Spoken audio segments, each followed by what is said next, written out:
এই বিচার তো অবশ্যই হবে। আমার একটা কর্মী মারা গেল, এটা আমার একটা ব্যর্থতা না? এটা আমি শোকাহত না? হয়তো এই যে ছেলেটা চলে গেল, সবচেয়ে বেশি তো ধরেন ওর মা বাবা। অনেকে অনেক সময় কিন্তু আস্তে আস্তে বলে, কিন্তু মা বাবা কিন্তু সহজে বলতে পারবে না, তার সন্তান কিন্তু সে বলতে পারবে না।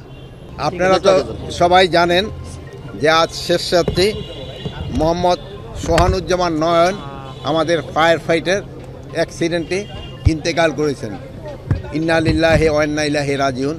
আমরা সবাই তার আত্মার মাগফিরাত কামনা করি। আল্লাহ তার যেন কবর আযাব মাফ করেন এবং তার যেন বেহেশত নসিব করেন। এর বয়সও ছিল খুবই কম, 24 বছর বয়স, মাত্র 2 বছর যাবৎ চাকরি। তা আল্লাহ কাকে কোন সময় নিবে এক হুজুর বলতেছিল, কেউ বলতে পারেন না।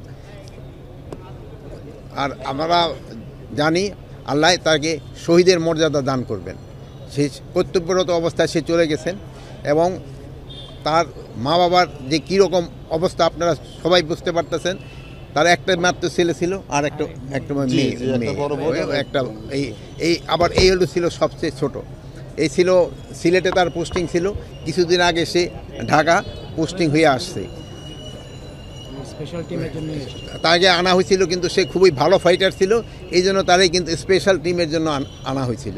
তা আমরা সবাই তার জন্য দোয়া করব, আল্লাহ যেন তার কবর আযাব মাফ করেন, আল্লাহ যেন তার বেহেশত নসিব করেন। স্যার একটা প্রশ্ন উঠতেছে স্যার, যে যখন এরকম আগুন লাগে স্যার, ওই জায়গাটা নিরাপত্তা না দিয়ে স্যার ট্রাক কেন স্যার ওই রাস্তায় গেল? একটা এটা ব্যর্থতা কিনা, আর একটা স্যার হচ্ছে যে আগুন নেভাতে স্যার 6 ঘন্টার সময় কেন লাগলো? এটা মানে আমি বলবো যে এটা ব্যর্থতাই, যেহেতু ট্রাক ওখানে চলাচল করাটা উচিত ছিল না, বাট আমরা ট্রাক চালককে ধরে ফেলছি এবং তারা আমরা আইনের আওতায় অবশ্যই নিয়ে আসবো।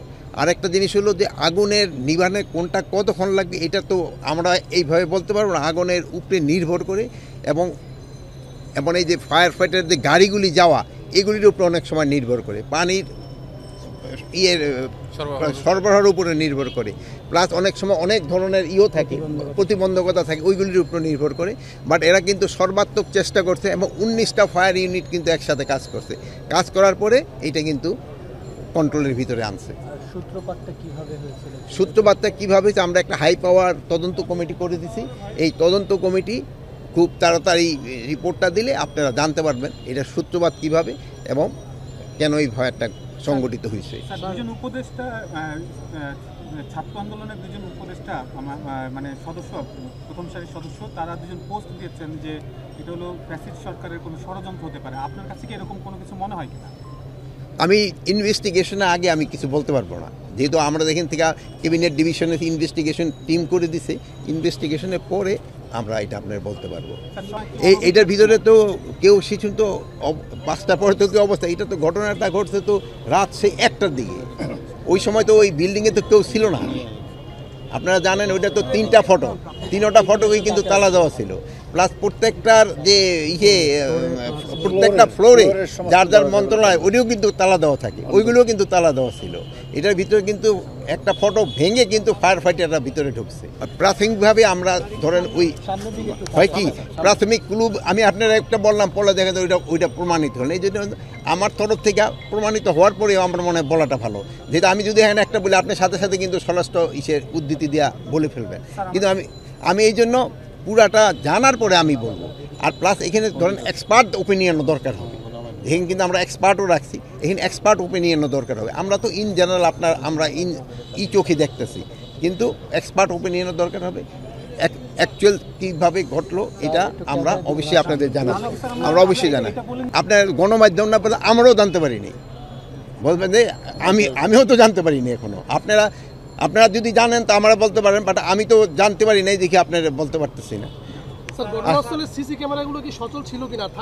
এইগুলি সব কিছুই দেখা হচ্ছে, মানে সবকটা তো আর সচল ছিল না, 2-4টা তো হয়তো সচল পাওয়া যাবে, কিন্তু এরা তো কাজ করছে। আপনি ধরেন যে সেই সময় তো যেসব কাজ করে সেই সময় তো এইগুলি অত আগে হলো আগুনটা নিভানো হলো মেইন, সেই সময় সিসি ক্যামেরাটা কাজ করে কি করে না ওইটার দিকে আর খেয়াল তো রাখা হয় না, এই দিকে তো খেয়াল রাখবে। এই বিচার তো অবশ্যই হবে।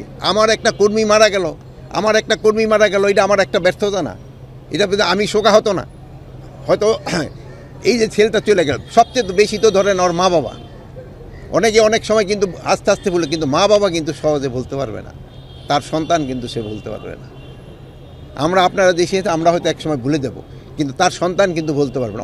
অনেকে বক্তৃতা দিয়ে অনেক কথা বলতে পারবে, কিন্তু কিছুক্ষণ পরে কিন্তু তারা ভুলে যাবে, কিন্তু মা বাবা কিন্তু বলতে পারবে না।